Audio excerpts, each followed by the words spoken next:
Welcome to Pindar Poetry. We hope you learned something new. You start by confirming prerequisites and then open Ssms to connect. Enter the server name and choose Windows or SQL authentication. Type credentials carefully. Once connected, expand databases to confirm you see system catalogs. Make sure you have appropriate permissions before altering objects, because missing rights block later steps. If you encounter connection timeouts, pause and test ping and port 1433. Then retry the login to continue. Now you focus on executing and managing data. Open new query and write a simple select to validate schema and data. Run with F5 or the execute button. When modifying schema, wrap changes in transactions and test on a dev copy.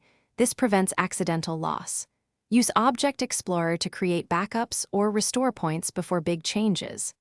Once done, use execution plans and Ssms reports to analyze performance so you can optimize indexes and queries. To finish, commit transactions and validate data integrity. If you use temporary tables or sessions, clean them up.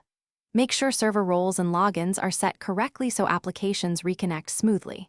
If something goes wrong, check Activity Monitor, SQL Server error logs, and Windows Event Viewer to pinpoint issues. A pragmatic troubleshooting step is to restart the SQL Server service after configuration changes, but only when safe. Otherwise, correct connection strings, permissions. Thanks for watching. Consider subscribing if we helped you.